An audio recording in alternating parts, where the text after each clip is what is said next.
Salut, welcome to French 101 at Heartland Community College. We're meeting Mondays, Wednesdays, 8 to 9:15. I know it's a hybrid course, so we're meeting 3 hours in class with an extra outside hour of more online work. We're using a textbook that is paper, so it's not there's not a cover to it. If you feel like you don't need that bit of the textbook that you can handle having things online, go ahead and click the link from the syllabus that you'll see on Blackboard, and it'll take you to the online access code. So all you really need is an online access code. I just know as a student, I like to have the papers of the book printed out for myself, so that's what I ordered for you. But again, you can order the access code online for $167. This is the access code that you will use for 3 different semesters here at Heartland at French 101, 102, and 201.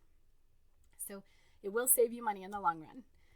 Other materials that you're going to need, of course, is the access code is required because that's where your online workbook is. This is 15% of your grade is just this online activities for application. Other equipment, of course, is then a reliable computer with internet access, earphones or speaker of some sort to hear what is going on in here or in the web platform. We will also either need Talk Abroad or a conversation partner. And this is something new that we're starting with the International Students Office, where we're setting up French 101 students with students who speak French from where they come from, and we're helping each other. So we're going to give you some topics to discuss, and they will help you with your French, you will help them with their English, so you'll have 2 different conversations to work on your language. And that is all for free.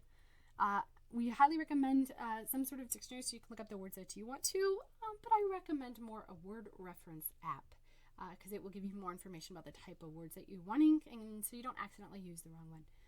You've already looked up the course, so you know what is coming. The outcomes, though, is not just taking a French 101 for 101, but to be able to speak it, read it, understand it, and use it in a functional way. By the time you're done, you're going to be reading, writing, speaking, and listening to a lot of French. In order to be able to do all that, that requires a lot of outside work in the class. I'm talking about 10 to 12 hours of work just on your French. So the work you'll be able to find is on Blackboard or on My French Lab, and all of that we'll go over at the end about how to do that. The evaluation, how we're going to evaluate, as I mentioned, 15% of your grade is the online workbook. About 7.5% is writing activities. And there's about 2 per chapter that you're going to be turning in, maybe 1, 2, sometimes 3 per chapter, depending upon the unit, because there's 7 units. But depending upon the unit, there'll be written work that you'll be turning into me and getting feedback on to help improve. We will also be using the speaking conversational partners, which is a 7.5%. And that will help you with the oral exams. Because on these oral exams, we're going to have 3 topics. We're going to roll a dice and say, okay, well, which prompt are we going to use? And you get to flow with that with a partner and show me what you can do. We'll have checklists so that you'll be able to see, oh, yes, I need to be able to do these things and fit those all in. There are 50% of your grade is exams, and there are 7 units, so that's 7 chapter exams, which equal 30% of your grade. There's 20% of your grade, which is a cumulative final. So this means you really need to keep on top of those study habits to keep remembering previous information. With the active participation that you'll be doing, this should be pretty easy. Making sure you're present in class, not present to your phone, but present and listening and ready to work. If you need to contact me, my email is jessica.hoy@heartland.edu. But in class, you get to call me Madame Wa, as the French would pronounce. But again, the best way to reach me is either of those. If for some reason I'm not responding within 48 hours, send another email just in case. Somehow the first one got lost in the shuffle. We talked about tests, orals, written, homework, activities, conversational participation, and attendance. Here's the issue with the participation and attendance. We need those to be able to work on your French. We need those to get you to that point where you can handle whatever's getting thrown at you. If you're absent for any 2 consecutive weeks, or there are more than 4 absences total that are not excused, then you can be withdrawn at any point. If you're not completing at least 60% of your assignments, or if you're just not passing in general, you can be withdrawn from the course. If you have questions about that, of course, you're welcome to talk to me or send me an email. I am pretty strict when it comes to academic integrity. I've been teaching French for a while at various levels. Seeing online translators or somebody's assistance from outside is very aggravating, and I will just give a 0. So if you have questions about that, you're more than welcome to talk with me. Or if you're a little nervous and you say, hey, I wanted to look up this word, what do you think about that? Let me know ahead of time. Late policy, we don't accept late work. We tell you ahead of time what everything is too. And our course outline is used to make good articulation between any other course that you would want to take anywhere else. So you can jump into the next level if you're transferring to another school because you're probably getting ready to transfer. We know about netiquette. You're going to email politely. You're going to tell me your name in that email, and you're going to use common decency and provide plenty of information. If you have any need for assistance, there is a lot of assistance out there. We offer tutors at Heartland, so make sure that you're asking those questions to get that information. Please be aware of this schedule. This is a tentative schedule, so it is possible to change, but in general, this is when your chapter exams are. We spend about 3 days per unit, and then there's an exam. There is a midterm around the middle, and an oral exam then, and another oral exam just before your final. If you want any other assistance on how to best handle a hybrid class, there's a lovely little checklist here. But for now, let's talk about Blackboard. If you're unfamiliar with Blackboard, in general, when you log into your class, you'll see announcements right when you log in.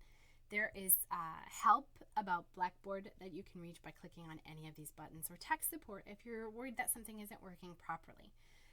To find the information about what you would need, I've tried to make this as clear as I could. Welcome stuff is under welcome, as well as you'll find it in your preliminary chapter. We have the links to the rubrics and the syllabus that I was pulled up before. It's right here, and you just zoom right onto it. Notice that our dates of class are, août to August, and chapter preliminaire, so your first chapter. So you would just start by clicking there. Notice how when you click there, then you're going to have all the days that we're going to be spending on the unit, first, second, and third. The objectives and what we'll be talking about are listed here, and then you can click further on the envelope to find out even more information. So this will go through, for the first day, we'll talk about what we were going to do in class, as well as the steps for homework. So we want you to print the syllabus, we want you to take the surveys, and complete a discussion board. And of course, check out your My French Lab. You're going to get points for logging into all the things that we need to be logging into. So to log into My French Lab, which you get 5 points off the bat, is pretty simple. When you're signing in, I guess you're going to have a licensing agreement that you're going to need to sign first. Click accept. And then you're going to put in that access code. And then after you put in your access code, it's going to ask for a username, and make sure that the username is something that I understand you by. What you could do is maybe your Heartland ID, your first name, your last name, something that I'm going to recognize you as. And if you put something funny, you're going to have to tell me, hey, I'm Bob the Builder, because that, even if your name is Joe, so that I know who you are when I'm working on this. I also recommend that when you use your password or create your password for this, then maybe it's the same as your Heartland account. Although I know you're not supposed to have the same password, but just to help you remember so you don't come to me and say, hey, I don't remember my password, so you'll have it. Once you're logged in, you're going to enroll in a course, and I'll give you the code that you'll see in the announcements. And once you enroll in the course, you'll be seeing then that you can open a course. Once you're in your course, it will look different probably if you're on your regular computer versus a laptop, but you'll have information about the course, alerts and actions. Your alerts and actions will be a little bit different than mine because they will tell you about the feedback that I've provided. You'll see calendars, and these lovely little blue things are things that are due.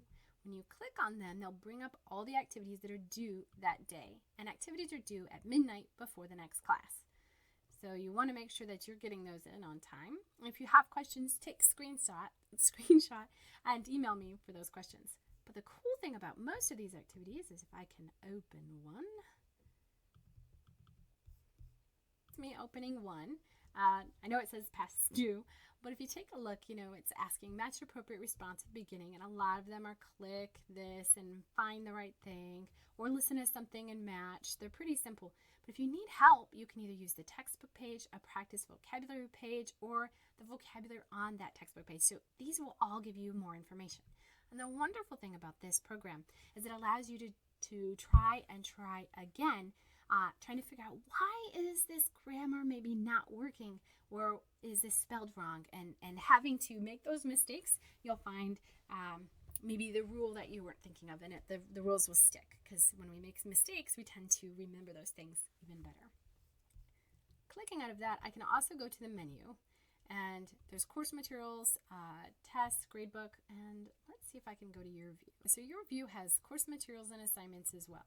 And if you can click on these, you can see all the course materials provided. I will not assign all the things that are provided with your book. Your book has so many. So not only are there materials for your first chapter, but there are practice tests. There are all these student activities. There's learning tools, as well as video resources that we don't have time to go through all of those to really get you in there. There's grammar readiness checks to really help you understand those grammatical points, especially if grammar wasn't your number one in the first place. And there are practice tests as well. So if you play around through there, you should be able to see anything that you need, and as well as grades. If you have a question about your grades, of course, let me know. And if you seem to have any issues with the program itself, you can communicate to them directly. Let's jump back to our Blackboard, because there are other types of assignments too. Let's take a look at day 2. So we have a learning quiz. So what's really nice about some of the assignments is that there are several ways that you can learn depending upon your learning style. You can either read the book, taking notes, or you can watch videos of explanations. And either way, there's questions in the video, or there's a quiz up here. So you'll learn about the information, and then you'll see some quizzes to help solidify that information. And then you can, there are extra helpful videos often, and then you can practice them and apply them via the online workbook. You will sometimes have to submit assignments, and you'll see that there's that lovely picture. And to do it is really simple. You read, of course, the description very well. If you have curious about the rubrics, they're always attached. You click Write Submission. You can write it in a Word document and paste it here and still attach it, making sure that you have it in 2 places, and that's just fine. And then all you have to do is click Submit. That is also very similar to how we do the discussion boards. So, for example, on the first day, you will have a discussion board due, just so that I can see that you know how to do a discussion board. And it's, again, very similar.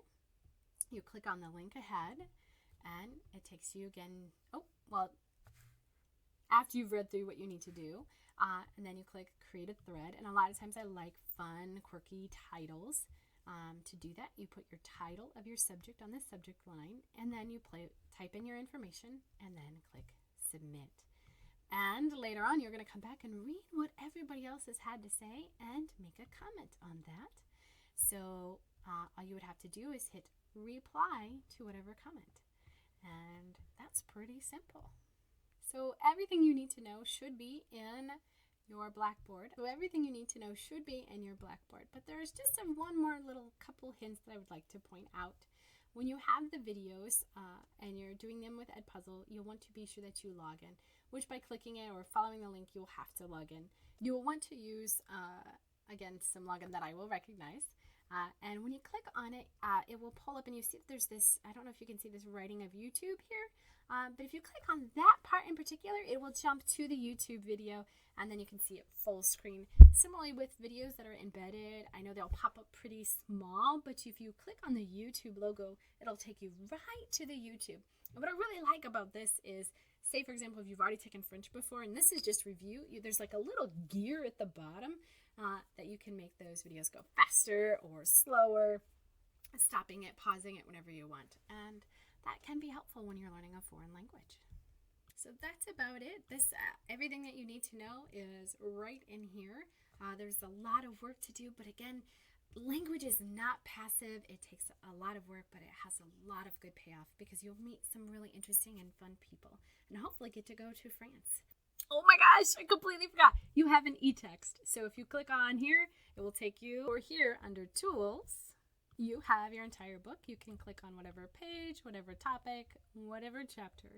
Again, if you have questions though, let me know. Laisse-moi savoir.